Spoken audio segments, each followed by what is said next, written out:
Hi folks, welcome back to World of Warships Blitz with Terry. Today we're going to have a bit of a look at the tech tree and go through the different nations and see what the difference is between all the ships. So you can have a better idea what tech tree you want to go down first and what's matching your playstyle. We're going to have a look at the big four tech trees. So the American, the Japanese, the German, the Soviet, and maybe at the fifth, the British tech tree as well. Let's start with the American ships. So last time we just started out with a tier 1 cruiser, and as you can see, at tier 2 the tech tree starts splitting up, and you can go down the destroyer line, you can go down the cruiser line, and then at tier 3 down the battleship line and the carrier line at tier 4. American ships, I'm just going to concentrate on the cruisers. American ships are gonna have more guns and better guns than the Japanese ships, but especially in higher tiers, they will not have torpedoes.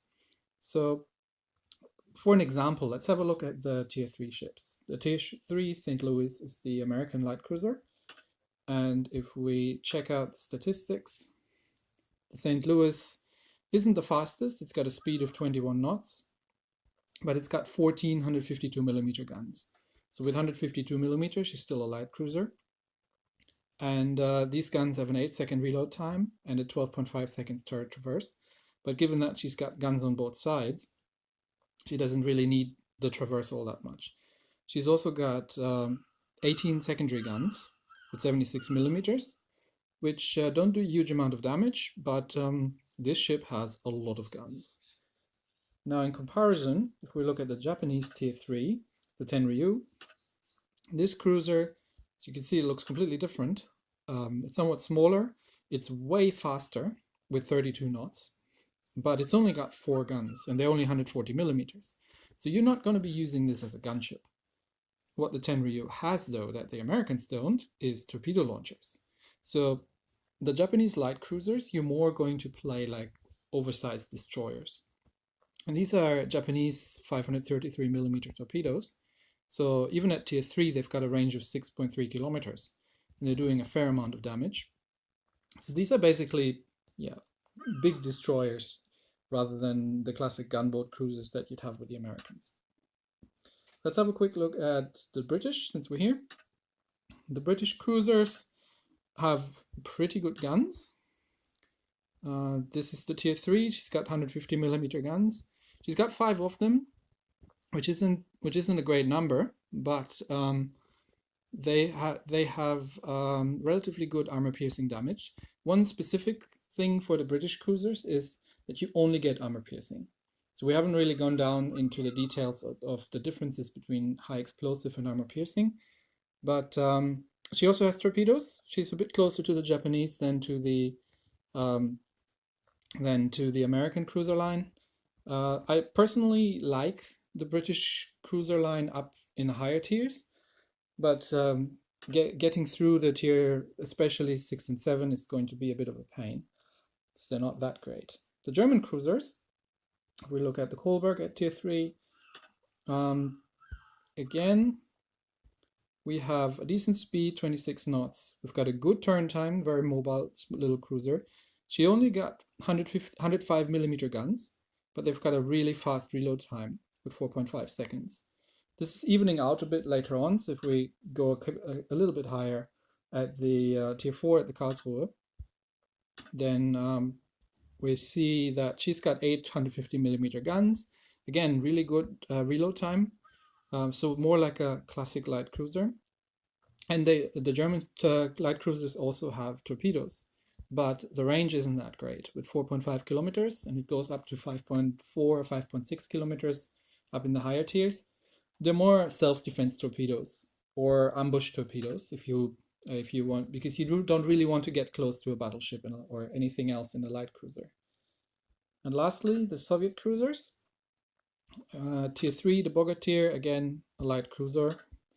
She's got 23 knots, so not the fastest ships, but she's got 12 150mm guns.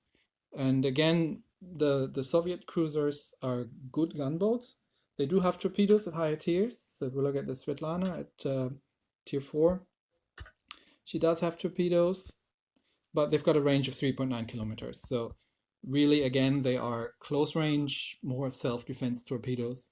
They're only 450 millimeters, so they don't do a huge amount of damage. And this is going to be a thing that goes through all the way the Soviet cruiser line. While they do have torpedoes, you don't have the range to, most of the time, do effective torpedo attacks. So these are the cruisers. And for an example today, so you get a bit of a better idea what you want to play. As you can see, I haven't really been unlocking much of the American tech tree. I've been more of a Japanese player. And especially the German and British light cruisers are among my favorites. But it's really kind of up to what playstyle you're after. The American ships, you get better guns. You get with destroyers, you get better maneuverability, but you don't get much in terms of torpedoes. With the Japanese ships, the guns are mostly quite terrible. The turrets later on have low rotation speed. The guns have high reload times, but the torpedoes and the destroyers and the cruisers are the best in the game. They have the longest range. They do the highest damage. The British cruisers have one particularity in that they are light cruisers all the way through, up to tier 10. So the Minotaur at tier 10, the Neptune at tier 9, they're all light cruisers. They've got 150 millimeter guns. If you look at the Neptune, for example, she's got 1,250 millimeter guns, which again don't have high explosives, so you can't set fire on anything with these, which makes it really hard against battleships, but they do have good torpedoes. The German cruisers are light cruisers up to tier 6 with the Nürnberg, and starting tier 7 with the York, we actually start seeing bigger guns, so they've got the 210 millimeters. And everything else from there on, the Hipper, the Rune, and the Hindenburg are going to be heavy cruisers. The American cruiser line, I think the Omaha is still, up to the Omaha, they're still light cruisers. So we're talking 150 millimeter guns and torpedoes with a decent range. But starting at tier 6 with the Pensacola, we start seeing the 200 millimeter guns, and she then has secondaries and no more torpedoes. From there on, all the American cruisers are going to be gunships, whereas the Japanese cruisers start to turn into heavy cruisers with the tier 5 Futaka. She's got 200 millimeter guns. They are not great, but she's the only cruiser at tier 5 which actually has these large guns. And again, the Japanese cruisers all the way up to the top have the great torpedoes, really. So for today, let's just have a play with the St. Louis, because I haven't really done much on the American tech tree, so I'm kind of keen to take this ship again in and try out and see what she can do. I've been more of a torpedo player with light cruisers. I've got her fully upgraded, so we've got hull, the main guns, secondaries, and fire control fully upgraded, which means we're going to do 400 high explosive damage and 500 armor piercing damage with the main guns. The difference between high explosive and armor piercing, we get to that in more detail later, but in general, if you fire high explosive, you'll do less damage, but you have a chance of setting fires. With armor piercing, you can do more damage. You have a chance of scoring Citadel hits, but you have also the chance that they will bounce and you do no damage at all. For our elite bonus, we'll just go with damage reduction. That'll help us a bit against battleships with Citadel Protection. The Citadel in a ship is the area mostly in the center, below, closer below the waterline, which where all the really important parts are, where you got magazines and all the things that really need to be protected, rather than having an all-out armor, and the ships would just get too heavy. So they reduced the armor around the rest of the hull and concentrated the armor around the citadel in the middle, which also means that if you have a citadel penetration, you get extra damage. You can see this on the guns. So if you look at ours, we've got 152mm guns. They do 500 armor piercing damage, but if we hit a citadel, we get 150% damage, so we actually would do 750 damage for a citadel penetration. That's not very likely with 150mm, just because it's too small of a caliber, so we'd have to shoot straight and close range. Let's have a quick look at what we're going to do with the equipment. We could go for the reload time booster. We'd get 5% off reload time. Given the amount of guns we have, that's probably not a terrible idea. The turret rotation doesn't really make all that much sense because we've got guns on both sides. So in this case, let's just go with the reload booster. We probably want a little bit in terms of maneuverability. That's not a bad idea for a light cruiser, just to be able to maneuver quicker and turn the ship around quicker. And given it's an American ship, let's quickly check the speed again. I think it was around about 20 knots. Yeah, 21 knots. So I'm probably going to go with a 5%. That's not going to be a huge amount of speed improvement, but I'm going to go with a bit of speed improvement. Because with cruisers, I like to be going around and I like to reposition in the map, and I like to generally just play more flexible than you play with something heavy as a battleship. So let's go with that, and let's just start the battle and see how she plays. We'll play a random battle again on the American server at tier 3, and let's see how this goes. Alright, so we've got a couple computer players. You see these with the colon in front of the name. And we've got a couple of battleships. We're bottom tier, so we've got tier 4 battleships in here, which is bad news for all the cruisers. And we've got 1 destroyer on the enemy team. Sorry, 2 destroyers on the enemy team. And let's see how this goes. So we're going to try and control the caps as much as possible. We're probably going to go for B, hoping that the battleships are backing us up. I'm going to stick with high explosive probably for the beginning. And let's greet everybody. Given that we've got 3 battleships on the enemy team, and by the time I'm going to be there,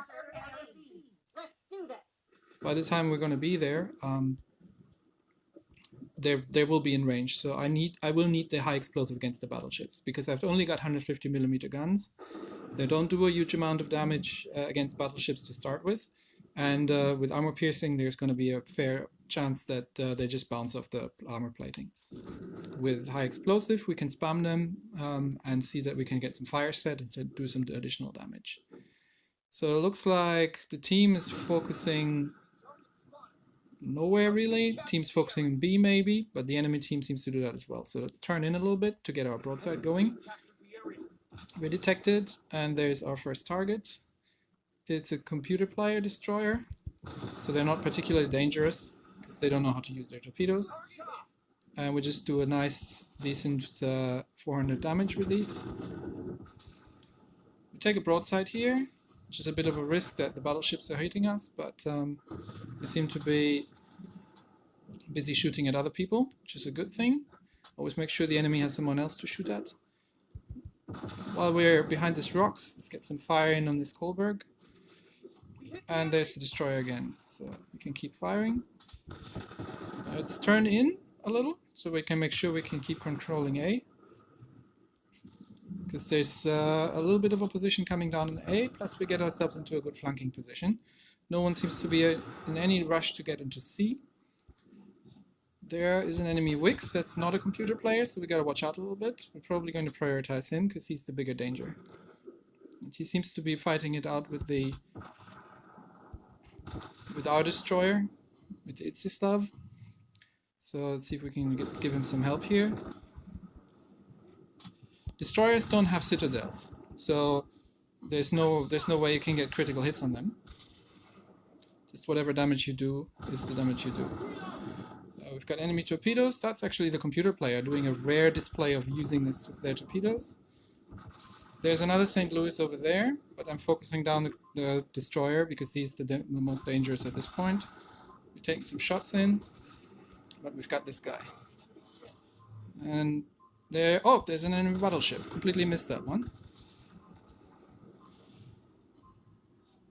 Let's turn away from this guy because we don't want to broadside him. They have big guns. Fortunately, they fire high explosive. And someone else got him. There's another St. Louis. He's on very low health, so we should be able to get that kill pretty quickly. That one's down. And now we use the guns on the other side. This is what I meant earlier. The turret rotation speed of the ship doesn't really matter because we've got so many guns here. And honestly, I completely forgot. I'm not used to American ships. I completely forgot that I had secondaries on this cruiser. I haven't even used them. They've got a range of only 5 kilometers, so it's not the greatest to start with. But for close-in fights, they're useful. Okay, there's a Kawaichi and a Kaiser coming over there, and the Kaiser's on full health. That's a bit of a problem, so we don't want to get close to these guys. So I'm turning in already, hoping to get away from the Kaiser and hoping that his gun's pointing the other way. And we managed to set a fire. That's good news. He immediately puts it out. So let's keep firing and try and set another fire. We got the secondaries firing as well. So the enemy holds 2 caps and we're down to 2 ships. That doesn't look good. There is the Kawaichi, so we need to deal with this guy because we're in close range here. We got all the broadsides firing. They don't do a huge amount of damage. What I'm hoping for is to get a fire set, because this is a computer player. They don't know how to extinguish fires. Okay. Fire is set. Let's get a bit more fire. Ow, that hurt. Let's get a bit more fire into him. And he should burn down from there. There's the Kaiser. He's still not focusing on us, so we can get our broadside out. Looking at the score, we're not going to win this one by capping. We're going to have to kill them. But the Kaiser's almost down. So we keep giving broadsides. And he's dead. And that only leaves the Kolberg. And the Kolberg, again, isn't looking at me. It's shooting at our battleship. Which is good news. It's always nice if the enemy decides to shoot someone else. And there he goes. Well done. So that was a kill all necessary. But we made it, we got 1,000 points. And let's look at the results screen and see what we were able to do with our gunship and what kind of damage we did with the guns. So we were bottom tier, so that's not a bad result. We managed to set 3 fires. Not a huge amount of fire damage, but we did 31,000 damage in total. That's not a terrible result for a tier 3 battle. And we almost made MVP, but somebody in South Carolina was able to do a bit more damage than us. Good on them, well done. We'll give him a compliment for that.